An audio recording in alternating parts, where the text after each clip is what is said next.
Novamente, boa noite, então, pessoal. É um grande privilégio a gente poder estar reunido aqui para partilhar junto da Palavra de Deus, nesse momento que a gente tem mais voltado para o ensino, né?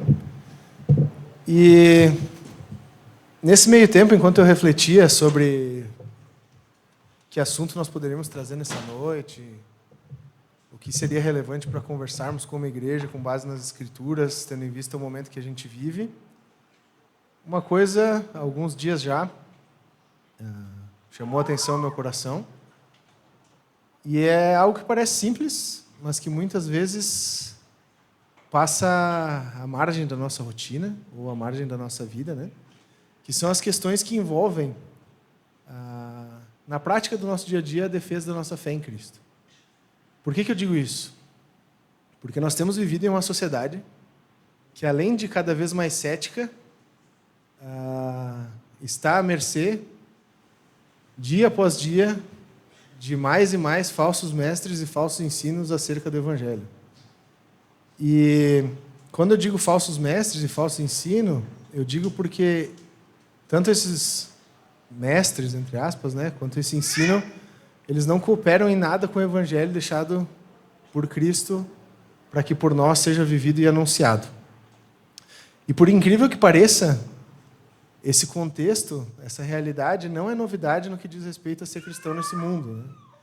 Quando a gente olha para as Escrituras, a gente enxerga filhos de Deus, crentes como nós, inseridos no combate a essa realidade, principalmente no que diz respeito à questão de ter que defender sua fé ou pregar a fé verdadeira diante das pessoas que estão ao seu redor. Para isso, a gente vai vai passar rapidamente por um trecho da carta de Judas, com o intuito de entender um pouco quem são esses falsos mestres, mas principalmente que atitudes práticas que envolvem a defesa da nossa fé em Jesus Cristo e na mensagem do seu Evangelho. Para isso, nós vamos começar entendendo um pouco o contexto no qual a carta de Judas é escrita, para daí depois a gente estabelecer um conceito claro do que é um falso mestre, para daí então a gente seguir em relação ao nosso desafio. A carta de Judas, pessoal, ela foi escrita por Judas. Fique bem claro. Só que muitas vezes a gente comete a gafe e o engano de achar que é o Judas Iscariotes, né? Ou de não entender bem certo qual Judas escreveu essa carta. Existem algumas possibilidades, teologicamente falando, mas eu sou um exímio defensor de que a mais confiável delas é que o autor da carta de Judas é Judas, meio-irmão de Jesus. Por que eu digo isso para vocês? Porque logo no início da carta, se vocês quiserem olhar por curiosidade, ele se identifica como irmão de Tiago. No caso, Tiago provavelmente também irmão de Jesus, meio-irmão de Jesus, né?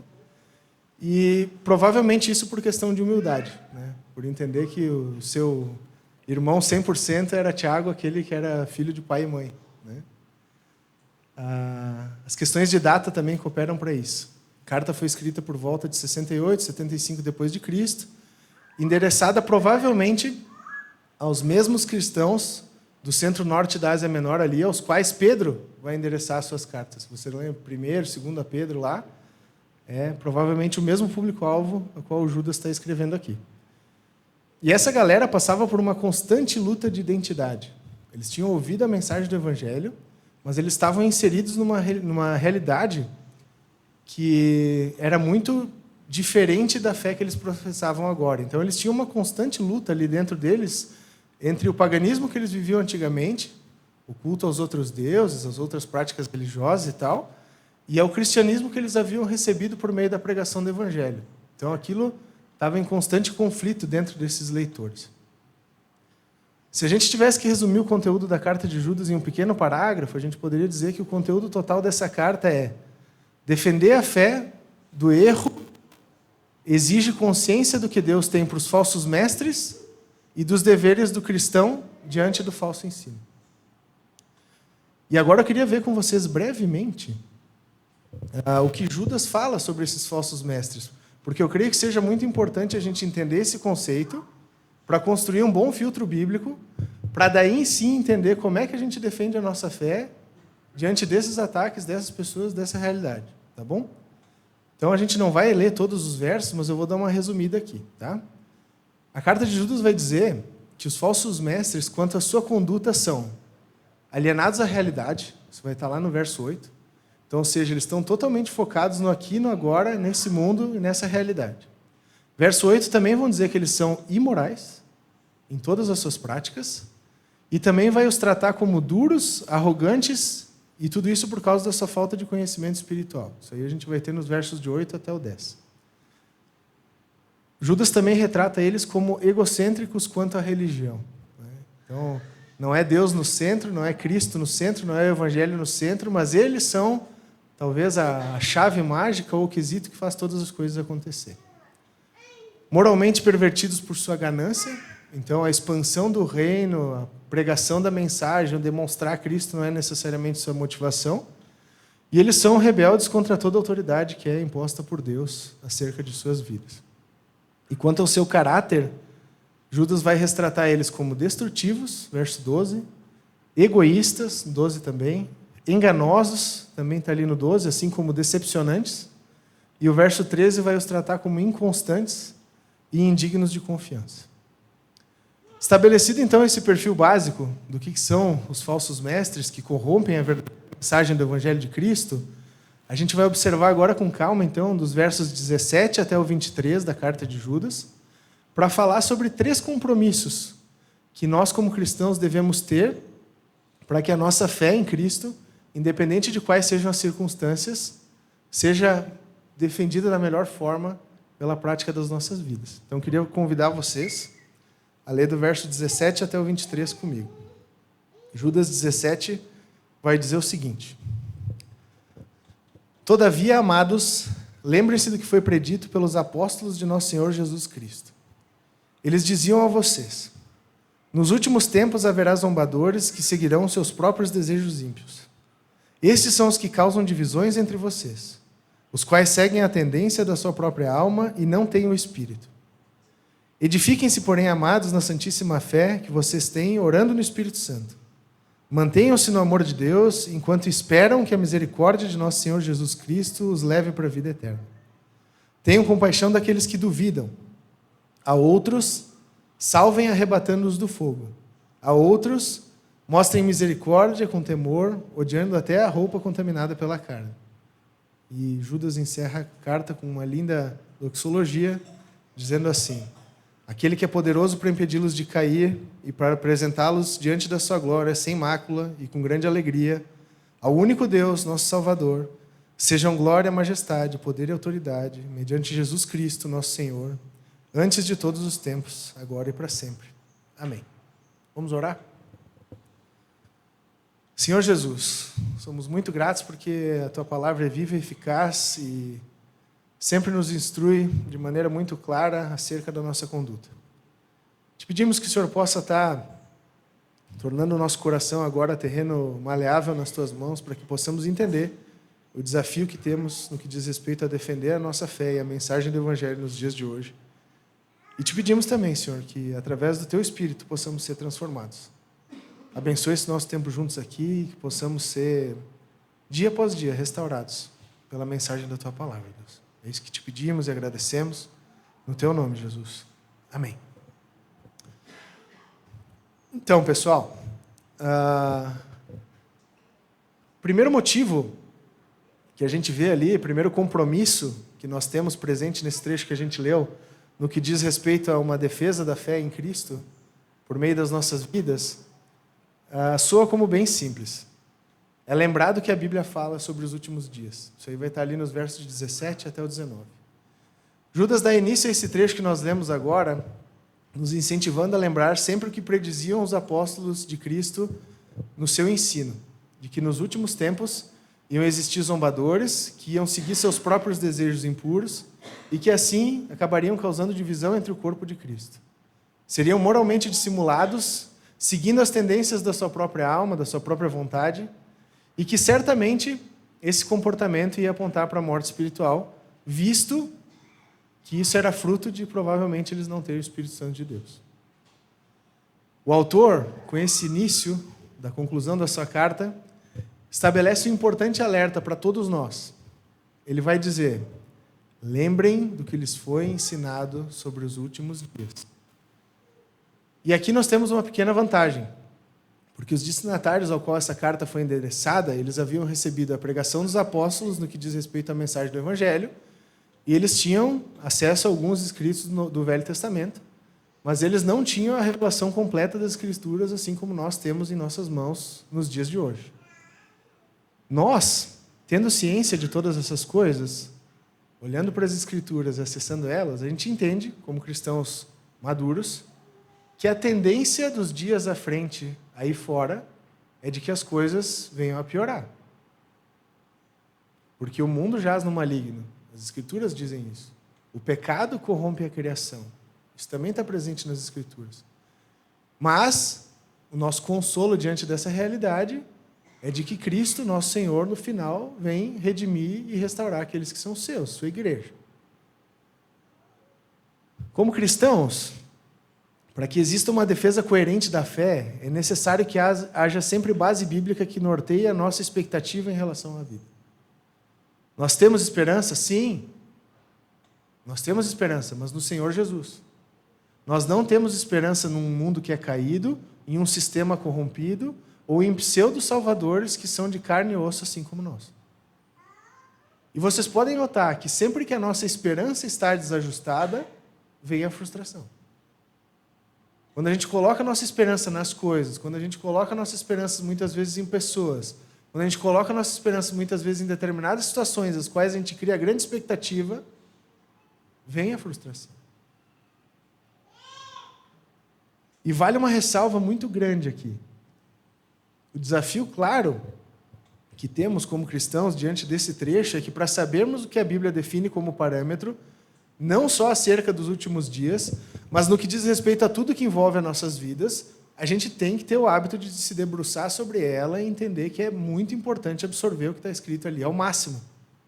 Nós devemos, sim, perguntar, questionar, pesquisar, para que dia após dia a gente consiga ter um conhecimento bíblico que se torna cada vez mais maduro através do Espírito Santo de Deus.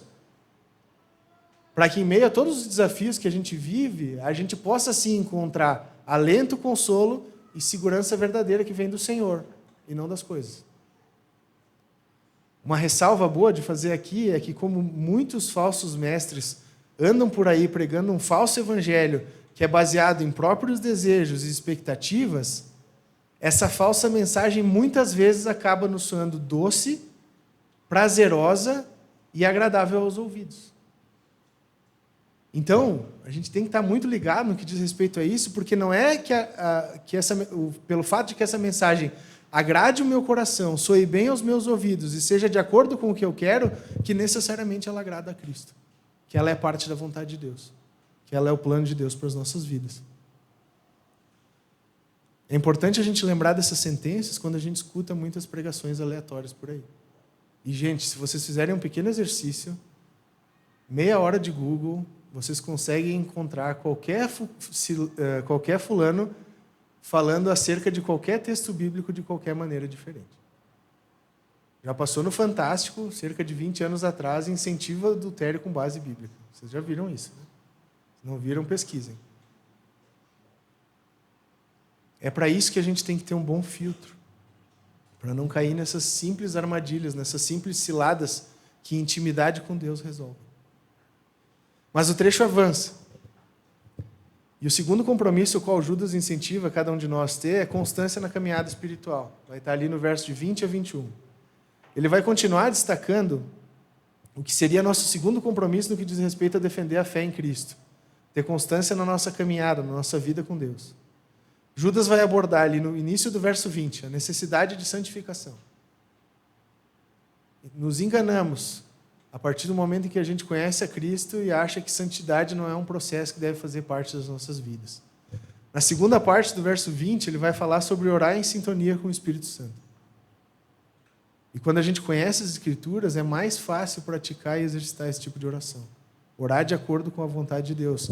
Inclusive, a gente deve lembrar que Cristo no Evangelho nos incentiva a pedir a Deus conforme a sua vontade, porque aí as coisas vão ser dadas. E por fim, verso 21, ele vai estar falando sobre o constante cultivado a amar a Deus por meio da obediência aos seus mandamentos, tendo esperança na sua vida iminente. Como é que a gente ama a Deus? Obedecendo. Jesus deixa isso bem claro no Evangelho. Se amamos a Deus, estamos de acordo com a sua vontade em relação às nossas vidas. Atitudes simples, que muitas vezes, por nos soarem fáceis, que acabam sendo constantemente negligenciadas por nós na prática do dia a dia.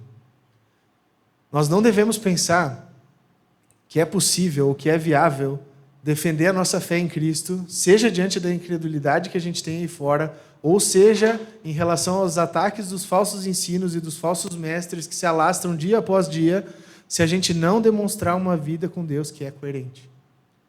Uma vida com Deus que caminha aliada em discurso e atitudes. Pensem em vocês. Que crédito vocês dão à incoerência quando vocês se deparam com ela?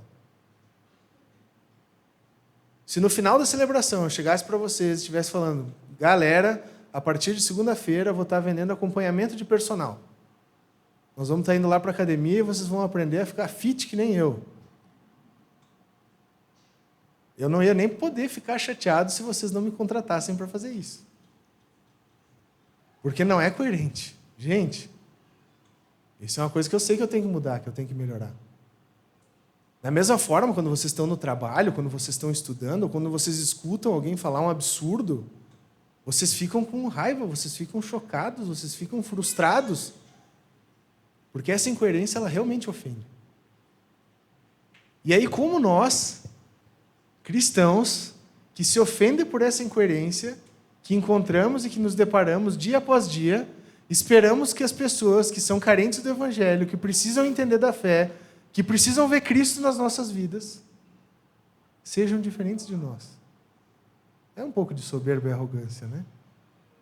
Achar que a gente é um pouquinho mais inteligente, ou que a gente é um pouquinho melhor. E que aí a gente vai conseguir ganhar no grito. Gente, defender a fé também é baseado em entender que a nossa única diferença, o nosso único mérito, o nosso único valor, o nosso tesouro mais precioso é o Senhor Jesus Cristo. E as pessoas que estão ao nosso redor, assim como nós em algum momento, precisam desse Jesus da mesma forma. E é uma vida que obedece a Cristo, é uma vida que ama a Cristo. É uma vida que demonstra esse apego e essa devoção ao Senhor Jesus, dia após dia, que vai sim estar defendendo a fé na frente desses. Que vai sim estar testemunhando e pregando do Evangelho da maneira mais impactante possível, através de constância e coerência de testemunho pessoal. Defender a fé em Cristo envolve viver com o Cristo que temos como nosso Senhor. Não é só boa retórica, ou só boa aparência que a gente é chamado a usar como instrumento e ferramenta para defender a nossa fé em Jesus. Demonstrar a Cristo por meio do exemplo é o padrão que a Bíblia nos incentiva a ter. Se vocês olharem para o que Cristo deixou confiado aos discípulos, aos apóstolos, aos pais da fé, ali no início da igreja primitiva, e etc., daí para frente, vocês vão ver obediência a Deus e coerência de testemunho. Vocês sabem por que a mensagem dos apóstolos chocou tanto o mundo no qual eles estavam inseridos? Pelo simples fato de que todos eles escolheram e preferiram a morte do que negar o Senhor Jesus Cristo diante dos outros. Não foi uma super retórica. Não foi superpoder. Pedro provavelmente era mais chucro do que qualquer um de nós. E pregou diante de multidões, com vida aliada a testemunho, dependentes do Senhor Jesus Cristo. Defender a fé envolve viver o Cristo que temos, dia após dia. A pergunta que fica para nós, ao entendermos que parte crucial da defesa da fé nos dias de hoje, é essa constância e esse apego ao Senhor Jesus o que tem tornado a nossa fé inconstante? Que questões têm abalado ou até mesmo nos desviado no que diz respeito a viver uma fé e um relacionamento íntimo constante com o Senhor Jesus? E entendendo essa informação, e gente, quando a gente para diante de Deus, ora e pede para que o Espírito Santo trabalhe nessas coisas, as respostas surgem. Entendendo isso, não deve parar por aí. Deve avançar, ao ponto de nós entendermos o que pode ser feito para que haja mudança prática nessa realidade onde temos falhado. Parte do nosso chamado, pessoal, envolve constância e profundidade no nosso relacionamento com Cristo. Portanto, buscar a vida profunda com Jesus para nós deve ser prioridade, principalmente no que diz respeito a defender a fé aí fora. Certamente todos vocês exercem alguma profissão, praticam algum trabalho, têm seus talentos, têm as suas habilidades, e vocês sabem que isso é fruto de muito esmero e dedicação. Que isso não veio do nada. Que isso foi formado por uma incessante busca, por um incessante construir acerca de conhecimento, de investir tempo, de investir recurso, de ir lá errar, começar a fazer de novo. Não pensem que para aquilo que nós dizemos ser o centro do que somos e o fundamento da nossa vida vai ser diferente. Deixar a Bíblia na cabeceira, colocar a Bíblia ali à frente na estante de casa, ter o aplicativo instalado no celular, não vai tornar nenhum de nós cristãos profundos em intimidade com Cristo se a gente não exercer e não praticar essa fé que está disposta à nossa frente. E por fim, o último compromisso que Judas destaca nesse trecho, os versos 22 ao 23, é a questão de defender a Cristo, está totalmente relacionado, defender a fé que nós temos em Cristo também, está totalmente atrelado, relacionado a ter compaixão daqueles que são espiritualmente carentes. O autor vai começar esse trecho nos incentivando a ser compassivos com aqueles que duvidam, sendo resgate para aqueles que estão por cair no fogo e sendo misericordiosos com aqueles que são desonrosos, mostrando o nosso temor a Deus. E aí agora é uma posição pessoal minha, tá? Eu creio que esse lembrete no que diz respeito ao compromisso que a gente tem com defender a fé em Cristo foi deixado para o fim por Judas, porque muitas vezes a nossa tendência natural é a de legislar, é de assumir o papel de juiz, é de entender porque nós conhecemos certas coisas, porque nós entendemos quem Jesus é, de que nós temos um pouco noção e ciência do que são as Escrituras, ter o comportamento natural de tomar as dores e querer fazer justiça com as nossas próprias mãos. E muitas vezes a gente esquece do fato de que nós mesmos, antes de Cristo, vivíamos na condição de inimigos de Deus e por causa da misericórdia dele, um dia nós fomos resgatados. A defesa coerente da fé em Cristo sempre vai expressar da misericórdia que Cristo teve para conosco. E nós devemos estender essa misericórdia àqueles que estão adiante de nós. Somos tolos, a gente é muito leviano, pessoal, se a gente tem a postura egoísta de achar que a defesa da fé tem o simples intuito de resistência. Vamos fazer uma trincheira ali no vidro da aliança, vamos se tacar todo mundo para dentro, se vier algum herege, se soar alguma mensagem estranha ao Evangelho, nós vamos dizer o texto bíblico, combater e ficar aqui dentro firme, forte e fiel. E aí vão se passar 40, 50 anos, nós vamos morrer todo mundo crente aqui dentro. A gente é leviano pensando assim. A prática da defesa da fé, ela sempre vai ser, primeiro ser transformada. Primeiro, humildemente se prostrar diante de Deus e entender a necessidade que nós temos dele. Para então, defender essa fé diante dos outros que estão aí fora carentes dela. A defesa coerente da fé em Cristo, ela sempre vai expressar da misericórdia que Cristo teve para conosco, aqueles que estão ao nosso redor. Que postura nós temos tido acerca da nossa fé diante desse mundo caído? Nós temos andado calados?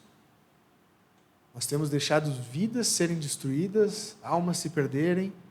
Claro que Deus não precisa de nós para que isso seja feito, mas é um privilégio a gente poder estar ajustado nas mãos dele, sendo usado para que essa realidade seja transformada. Nós temos sido compassivos com aqueles que duvidam.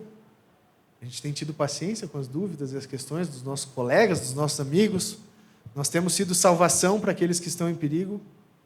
para os que estão à margem ou talvez sofrendo acerca de tudo de ruim que acontece aí fora. Nós temos tido misericórdia e sido tementes a Deus diante daqueles que vivem em posição desonrosa diante dele. Qual tem sido a nossa postura?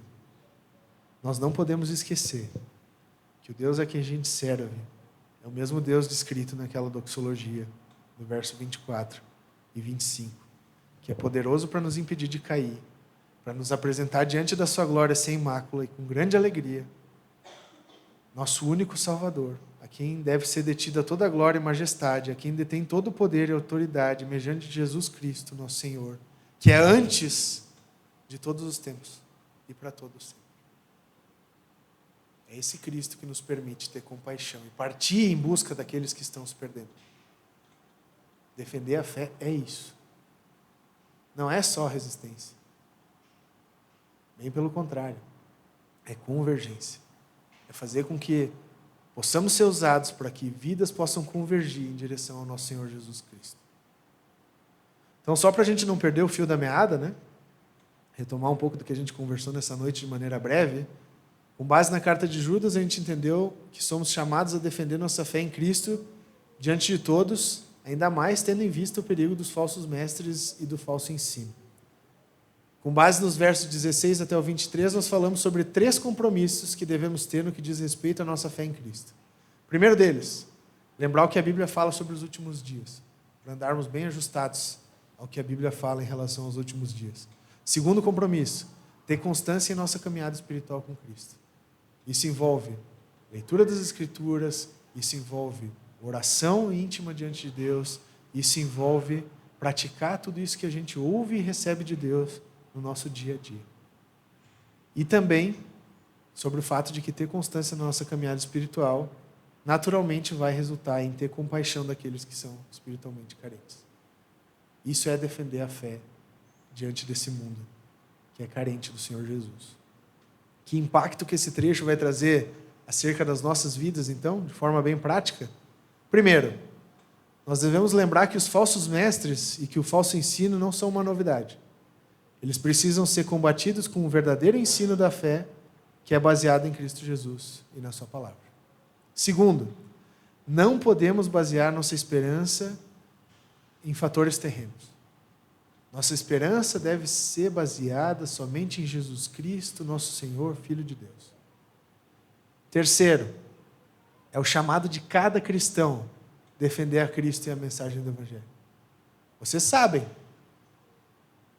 nenhum cristão maduro, ou nenhum cristão mais sábio, ou que vocês têm como referência, é diferente de vocês e tem o superpoder da onipresença. Deus chamou cada um de nós para estarmos inseridos em cada um dos nossos contextos, para ser suas testemunhas, para defender verdadeiramente a fé que nós temos nele. Então, sim, você é chamado a defender a fé em Cristo onde você está. Quarto, a melhor maneira de defender a fé em Cristo é o testemunho pessoal coerente. Então, ler o que a palavra de Deus nos instrui a fazer, é se debruçar diante de Deus e pedir para que Ele nos ajude a obedecer e viver a prática dessa obediência aí fora diante de todos. Quinto, todo cristão é chamado a viver relacionamento profundo e constante com Jesus. Isso acontece por meio de oração, leitura da palavra e comunhão com o corpo de Cristo. Sem esses 3 pilares aí, dificilmente a gente vai ter intimidade com Deus a ponto de conseguir ter testemunho pessoal coerente. E eu não estou colocando isso como visão pessoal minha, estou falando isso com base nas Escrituras. Sexto, somos chamados por Deus a buscar a santidade, por isso a gente não deve nos acomodar em nossa luta contra o pecado e a carne. Existem pecados e dificuldades que nós temos que talvez vão ser nossas lutas e nossa pauta até o dia da volta do Senhor Jesus. Então, que diante de Deus a gente possa baixar as nossas cabeças, obedecê-lo e lutar de forma honrosa essa luta que por Ele nos é proposta, dia após dia. Que não venha a ser desculpa ou motivo para a gente se perder em murmura ou se colocar em mazela e deixar de amadurecer no que diz respeito a viver com Jesus. E por fim, é parte do defender nossa fé em Jesus ter compaixão dos que não creem. Nós devemos ter o compromisso constante de pregar a eles a mensagem do Evangelho, em atitudes, em palavras, em tempo, em disponibilidade, em ouvidos, em serviço e etc, etc. Isso também é parte importante do defender a fé, que muitas vezes passa negligenciada. Vocês sabem que eu gosto sempre de deixar uma aplicação prática para cada um de nós. Podemos exercitar ao longo da semana. Então, o desafio que eu tenho para mim e para vocês, ao longo dessa semana, é que possamos buscar constância e intimidade no nosso relacionamento com Cristo. Orando, lendo as Escrituras e tendo comunhão com os nossos irmãos, para que possamos, a partir desse ponto, identificar o que pode melhorar no que diz respeito à nossa vida com Jesus, e daí sim a gente possa investir tempo para que esse padrão se torne saudável na nossa vida. Exemplo bem simples. Vamos investir tempo orando, fazendo devocional, conversando com os nossos irmãos em Cristo, e certamente o Espírito Santo vai apertar alguma buzina, ou ligar algum alerta, ou dizer que alguma coisa ali dentro talvez precise de uma reforma, ou de uma manutenção, e etc, etc. A partir do momento que você identificar isso, investe tempo na tua vida com Deus, trabalhando nesse quesito em específico. Seja tua dificuldade a ira, talvez, seja talvez a questão a verdade, seja talvez temor a homens, cada um tem suas dificuldades pessoais, que a gente possa entender elas diante de Deus, através de intimidade com Ele, para com Ele ser trabalhados e restaurados nisso, para que possamos defender a fé da melhor maneira possível. Tá bom, pessoal? Eu queria encerrar com uma oração, e aí depois nós podemos ter o nosso tempo de comunhão, tem um cafezinho lá atrás, fiquem bem à vontade. Senhor Jesus, somos muito gratos porque, graças a Ti, conhecemos a verdade, graças a Ti somos libertos da escravidão do pecado, e graças a Ti podemos ter o privilégio de ser arautos, Deus, dessa Tua mensagem que transformou as nossas vidas, que transforma os nossos corações e que nos permite viver como Teus amigos. Cuida, Senhor, para que a gente sempre possa buscar intimidade contigo, para que a gente sempre busque Te obedecer e fazer a Tua vontade acerca das nossas vidas, para que dessa maneira possamos estar estendendo essa mensagem do Teu Evangelho que nos resgatou para todas as pessoas que estão ao nosso redor.